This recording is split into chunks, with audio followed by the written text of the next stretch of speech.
마귀가 그러면 우리 안에 어떻게 성전을 짓는가, 마귀의 성전을 짓는가, 그러니까 마귀의 처소를 짓는가, 거기에 대해서 한번 생각해 보도록 하겠습니다. 마귀도 집을 짓는 설계도가 있을까? 우리가 생각해 보면요, 마귀가 분명히 있습니다. 근데 마귀는 뭐든지 하나님이 하시는 일에 대해서 모조품을 갖고 있습니다. 창조주가 아니고 모조를 하거든요. 그래서 이 성막의 반대로 생각하면 마귀가 짓는 처소가 되는 것입니다. 자, 그러면 우리 기초부터 생각해 보도록 하겠습니다. 주님의 성전은 기초가 믿음입니다. 믿음, 사복음서의 믿음이 우리 안에 짓는 성전의 기초가 되는 것입니다. 그렇다고 한다면 마귀는 어떤 것으로 기초를 삼을까 우리가 생각해 보겠습니다. 자, 그 기초는 용서하지 못하는 마음이 이제 그 기초가 되겠습니다. 마귀의 집의 기초는 제가 용서하지 못하는 마음이라고 했는데요. 정말 마귀의 세계에는 용서라는 것이 없습니다. 오직 우리 하나님만이 용서를 베푸시는데요. 이 용서가 없는 이 마귀의 세계, 그래서 용서를 하지 못하는 마음이 이 마귀의 집을 짓는 기초석이 된다고 보겠습니다. 그러니까 이 구조 가운데 가장 기초가 용서하지 못하는 마음, 원한, 무슨 분노, 이런 마음이 있을 때 사단이 튼튼하게 우리 가운데서 마귀의 집을 짓기 시작한다는 것입니다. 제가 뉴욕에 부흥회를 갔는데 어떤 집에서 딸이 정신병에 걸려 병원에 입원했다고 그래서 그 집에 가서 기도를 하기 시작했습니다. 그런데 하나님이 환상을 보여주시는데 그 여인이 남편을 용서하지 못하기 때문에 사단이 그 손을 뻗쳐 딸을 정신병에 걸리게 했다는 것입니다.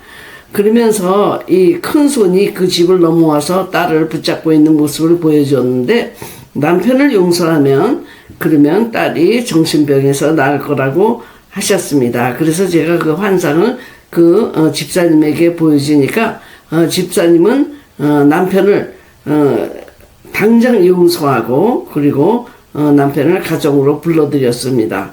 그 이후에 딸이 정신병에서 노임을 받았습니다. 남편이 하도 바람을 피니까 아이들하고 딸 아이만 데리고 미국으로 들어온 이 여자가 오랫동안 남편과 만나지 않고 사니까 딸이 아버지가 너무 그리워서 정신병에 걸렸던 것입니다.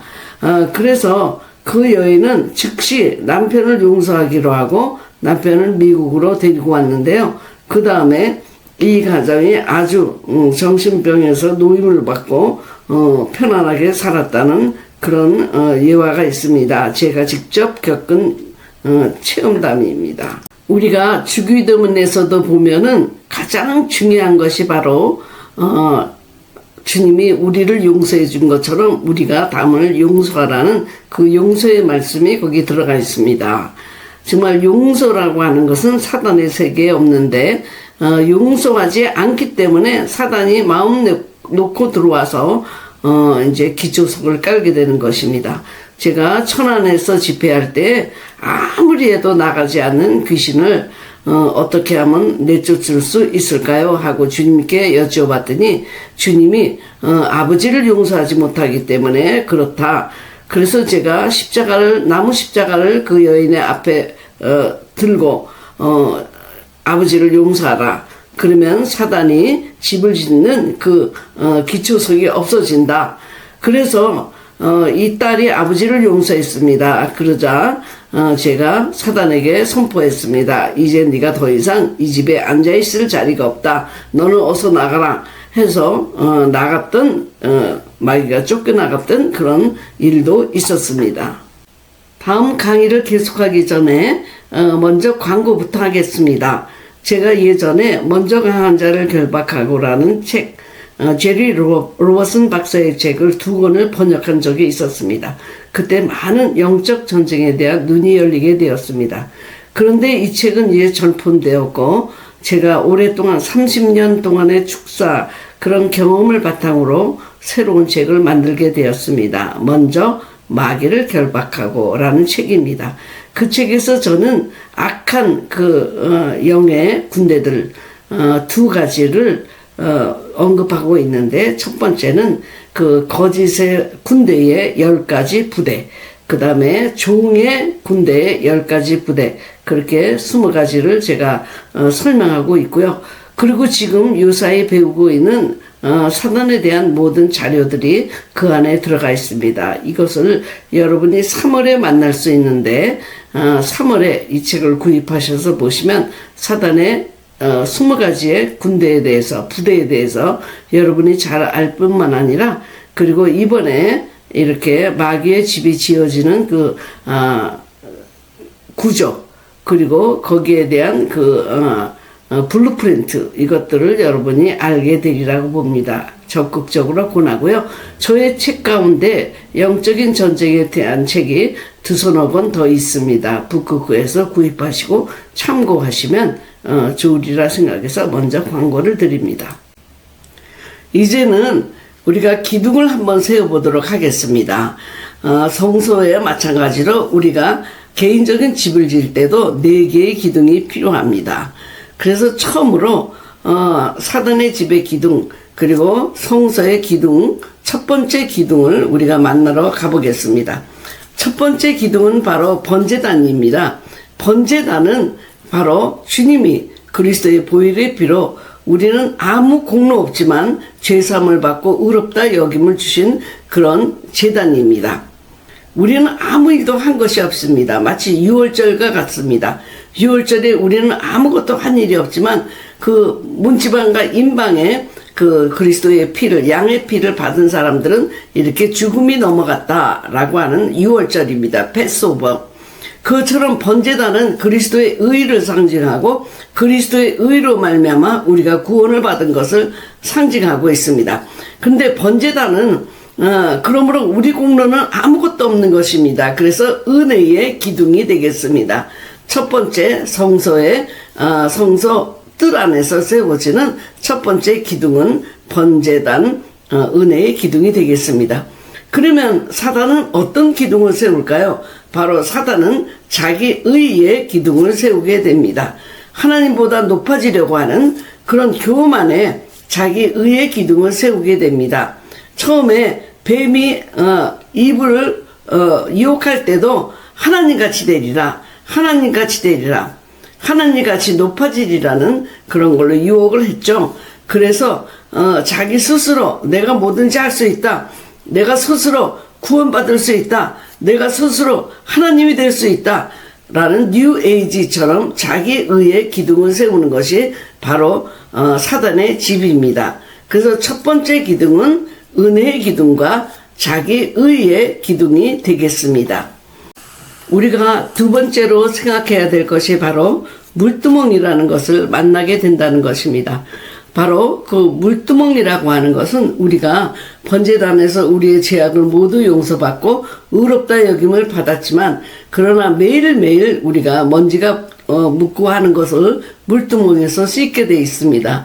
그래서 우리는 매일매일 주님 앞에 성결함으로, 거룩함으로 나아가게 돼 있습니다. 우리 주님은 우리가 당신이 거룩한 것처럼 우리가 거룩하기를 원하셨고, 그리고 하나님은 정말 거룩을 좋아하십니다. 우리가 마귀를 내쫓을 때 주님은 거룩이십니다, 주님은 성결합니다, 이런 말을 제일 싫어하거든요. 사단은 어떻게 하냐? 이거는 하나님을 바라보지 않고 하나님에게 구별되지 않고 세속화, 세상을 바라보게 하는 기둥을 세우게 됩니다. 부정하고 속되고 이런 것들로 기둥을 세우게 됩니다. 속된 기둥이라고 보면 좋겠습니다. 성결의 기둥과 세속화의 기둥이 두 가지가 물두멍의 단계에서 세워지게 되는데, 이때 우리는 하나님으로부터 멀리 떠난다라고 보면 됩니다. 하나님 앞에 점점 다가가는 것이 아니라 하나님을 싫어하고 하나님이 더럽다 여기는 세속으로, 속된 것으로 점점 향하게 만드는 것이 바로 사단이라고 하는 것입니다. 이제 성소에 들어가서 금등대와 떡상을 만나게 됩니다. 성소에서 금등대와 떡상은 자기 처리를 의미합니다.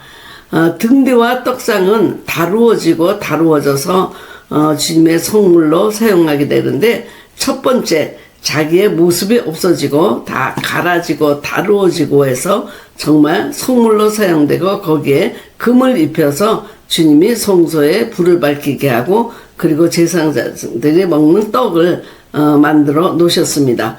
이것은 바로 우리가 진리 앞에서 십자가에서 자기 정과 욕심을 못 받고 자기 처리를 하는 것을 의미합니다. 그래서 이것을 저는 진리의 기둥이라고 봅니다. 성소에 들어가면 진리의 기둥을 우리가 세우게 돼 있습니다.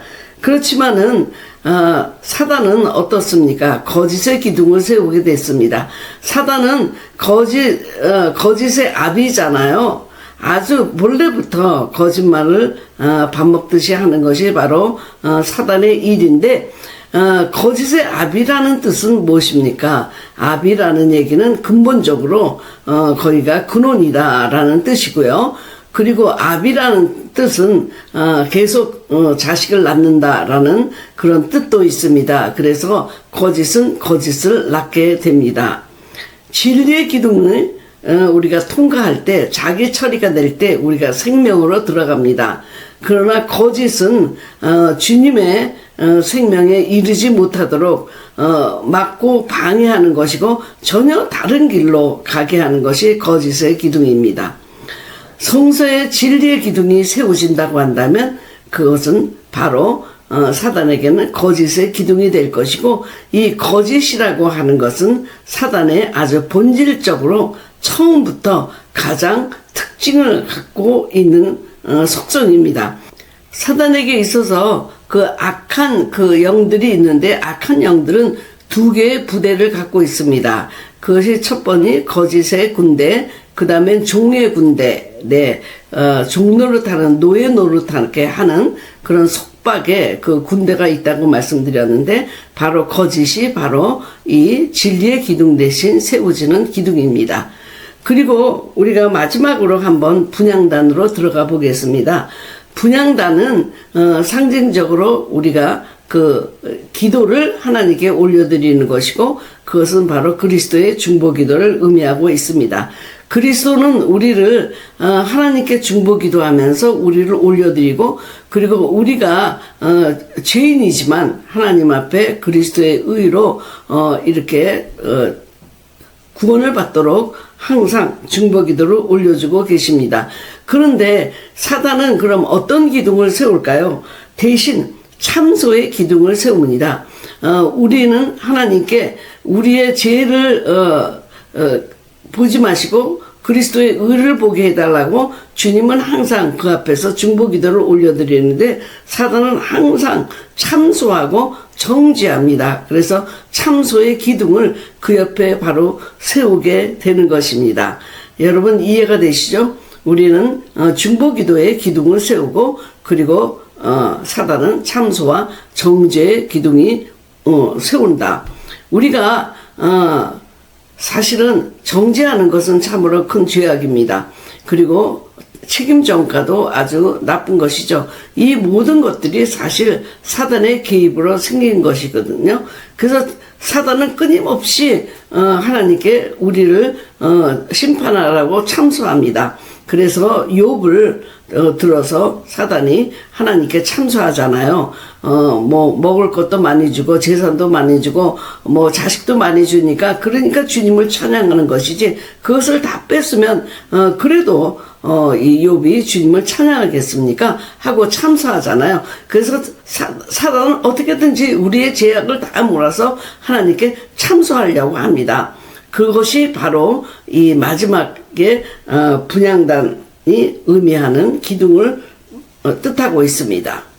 지성소로 들어가 보겠습니다. 지성소에서는 지붕을 세우는 단계인데요. 이제 4개의 기둥이 세워졌기 때문에 이제 지붕을 세우려고 합니다. 이 지성소에는 쉬운 자가 있고 용서하는 것이 있고, 그리고 그 지붕은 참으로 겸손한 그런 모습으로 성소는 세워지게 됩니다. 하나님을 사랑하고 이웃을 사랑하라 라는 것이 바로 이 지성소에서 우리에게 주는 최대 계명입니다. 즉 사랑의 지붕이 생기게 되고요.